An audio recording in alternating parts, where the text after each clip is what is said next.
I think this part is pretty important, so now we're going to talk about copper peptides and the Alzheimer's disease connection, because just in case, we want to cover our bases here before anyone even looks to using these peptides, especially taking it orally. I don't take these things orally, and I've never used these peptides before, but one thing I probably wouldn't do would be the oral exposure, so let's just get into it. Copper peptides, Alzheimer's disease connection. Also, on a more personal note, I don't think I would ever take GHK orally. There's some evidence that shows that copper peptides may be implicated in Alzheimer's disease. I won't get into it in this video, but check out the paper titled, quote, "Role of Copper in the Onset of Alzheimer's Disease Compared to Other Metals," unquote, by Bagheri et al., where this is discussed. For a short summary, researchers note that copper ions are found in high concentrations within amyloid plaques. Amyloid plaque buildup in the brain is what causes Alzheimer's disease. Now, there appears to be some sort of contradiction here, as copper seems to have both protective and pathogenic effects depending on its levels and binding states. Some studies suggest that copper deficiency could contribute to Alzheimer's disease by impairing neuronal function and enhancing amyloid plaque formation. A reduced level of copper in the brain has been associated with increased amyloid precursor protein processing along the amyloidogenic pathway, promoting beta amyloid production. Conversely, other studies indicate that excessive copper in the brain can enhance beta amyloid aggregation and toxicity. Copper binds to beta amyloid with high affinity, promoting its aggregation into plaques and facilitating the production of reactive oxygen species, which can damage neurons. I'd like to be careful and not risk things, but taking a more nuanced view suggests that Alzheimer's disease involves an imbalance in copper homeostasis with increased labile or unbound copper in the brain and decreased copper bound to proteins. This condition, as the researchers cite, resembles Wilson's disease, where disrupted copper regulation leads to toxicity. So, less copper than usual and more than usual could lead to amyloid plaque buildup in the brain and cause Alzheimer's disease. Certainly, this ratio may vary by individual.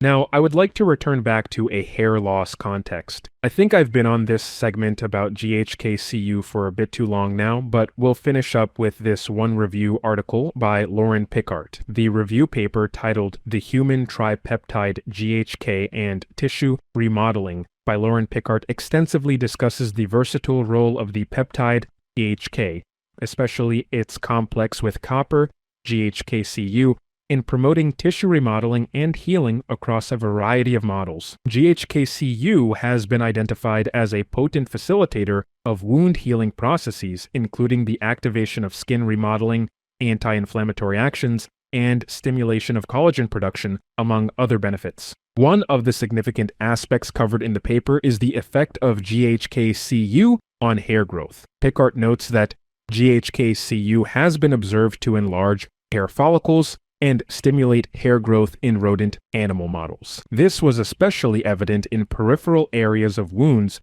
treated with GHK-Cu, where there was notable hair follicle enlargement. These observations have led to the development and use of GHK-Cu in treatments aimed at enhancing hair growth and improving the success of hair transplants. Now, you can already see where I'm going with this, again, and this would be the encouragement of using verteporfin, GHK-Cu, and possibly BPC-157 in the wounds that are created in the donor area, which hopefully would give improved chances of amplifying the number of follicles in our donor area. Now, Pickart actually mentions a GHK analog that has been used for post-care after a hair transplant. Pickart notes that GHK analogs with added hydrophobic amino acid residues have been used commercially in a product known as GraftSite.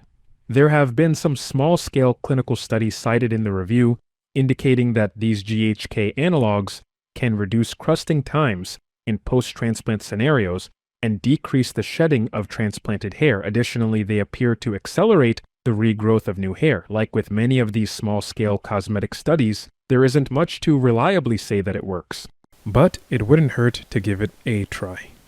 Overall, the review by Pickart effectively highlights the broad potential of GHK-Cu in medical applications, particularly in enhancing skin repair, anti-aging treatments, and improving hair transplant outcomes through its multiple biological actions that support tissue repair and regeneration. So my honest opinion is that GHK-Cu may help promote a healthier skin environment so long as you aren't allergic to copper peptides. I think it also has a strong case for wound recovery and healing. However, there isn't that much strong evidence as GHK-Cu being a comparable growth stimulant to minoxidil, at least when it comes to humans. So don't be scammed by these new companies like Flava or Flava, whatever their name is. Don't be scammed by them because there is no evidence in the literature that shows GHK-Cu promoting or stimulating hair growth. That's not there, especially in the same way to minoxidil. Also, a quick point, when you look at Flava's website, again, whatever their name is, however you pronounce it, there are some weird things to them. I would encourage people to actually, do some quick Google searches on the particular images, because some of it comes from different forums that essentially there's no way that these people would have used Flava because those pictures predated Flava's operations. But yeah, it's mostly fake when it comes to these claims that it's going to grow hair. So that's just me jumping in the post edit. I just want to tell people that please don't use these random, unproven, hair growth stimulants or whatever.